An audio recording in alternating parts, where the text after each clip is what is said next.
Assalamualaikum warahmatullahi wabarakatuh. Kami di sini dari kelas IT Agrob B ingin menjelaskan sedikit materi tentang problem solving on ICT Agriculture. Di sini kami beranggotakan 2 orang.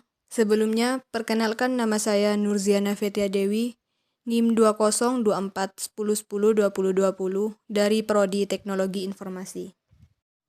Dan perkenalkan nama saya Juni Setiawan, NIM 202410102001 dari Prodi Teknologi Informasi.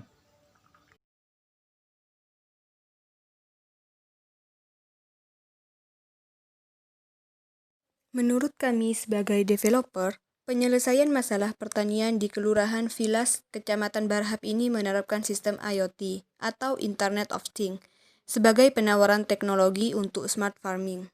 Dengan menetapkan sistem IoT, masyarakat di sana harus lebih maju serta berkembang dalam bercocok tanam, hingga penghasilan pun akan meningkat serta perlunya penyuluhan pertanian kepada para petani di daerah tersebut, sehingga petani bisa menggunakan alat-alat pertanian untuk membantu dalam mengolah lahan pertanian tersebut.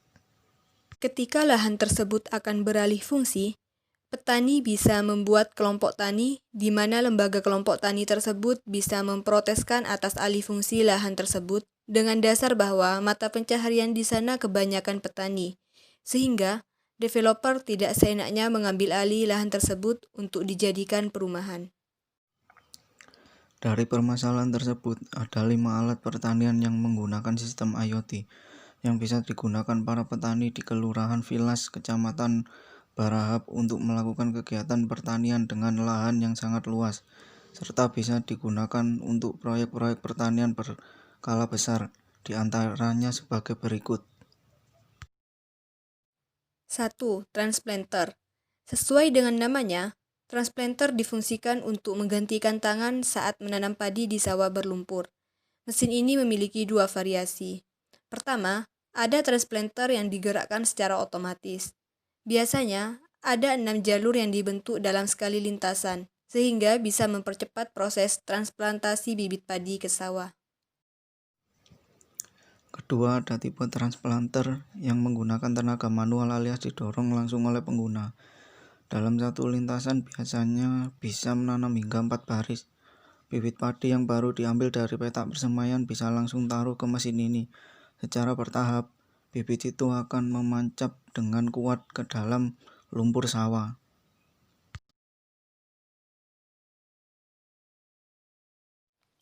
2. Combine harvester. Pasti sangat merepotkan kalau proses memanen padi masih pakai alat sederhana seperti sabit. Untuk beberapa petak sawah saja, bisa membutuhkan waktu hingga berjam-jam agar cepat selesai. Setelah itu, batang padi mesti digebuk pula agar rontok. Belum lagi harus melewati proses penjemuran dan diangin-anginkan agar terpisah dari biji padi gabuk.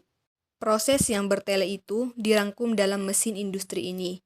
Sambil berjalan, combine harvester akan memotong bulir padi yang tengah berdiri sekaligus merontokkannya. Kemudian, gabah-gabah itu dibersihkan di dalam alat yang sama. Penggunaan mesin ini paling cocok untuk memanen padi di lahan yang sangat luas dan tidak begitu dalam lumpurnya. 3. Sprinkler.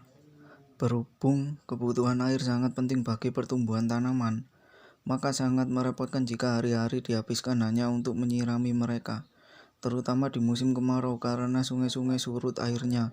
Untuk mengatasi hal itu, maka digunakanlah mesin sprinkler. Jadi para petani hanya fokus pada pengaliran sumber air saja. Sedangkan untuk proses penyiraman tanaman hingga merata, bisa diarahkan pada sprinkler. Mesin ini akan menyalurkan air dari sumber lalu menyemburkannya dengan teknik overhead irrigation.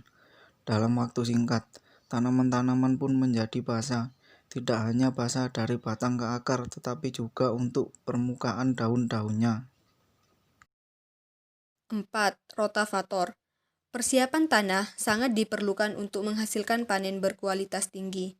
Jika dikerjakan secara manual dengan memakai cangkul, jelas lama selesainya. Soalnya, persiapan tanah tidak hanya sebatas menggemburkan, tetapi juga ada proses sterilisasi menggunakan kapur. Demi efektivitas waktu dan biaya, maka para petani modern perlu memakai mesin rotavator. Rotavator mampu membalik tanah secara teratur dan cepat. Cara kerjanya menggunakan bilah pemutar yang dipadukan dengan tenaga mesin bermotor. Apakah untuk mengoperasikan rotavator perlu tenaga ahli mengingat mesin ini tergolong kelas berat? Sebaiknya begitu, sebab jika tidak hati-hati bisa beresiko terhadap para penggunanya. 5. Drone membantu petani dalam hal penyemprotan pupuk atau pestisida atau pembasmi hama, sehingga memudahkan para petani tanpa menghambat waktu. Memakai drone juga baik bagi tanaman karena tanaman padi yang disiram tidak terinjak-injak oleh kaki, serta tanaman padi yang disiram pupuk atau pestisida bisa merata, karena kalau manual akan mengakibatkan kerusakan tanaman serta penyiraman pupuk tidak merata atau ada yang terlewati. Kelima mesin industri pertanian tersebut sangat cocok untuk di Kelurahan Vilas, Kecamatan Barahap karena memiliki lahan yang cukup luas.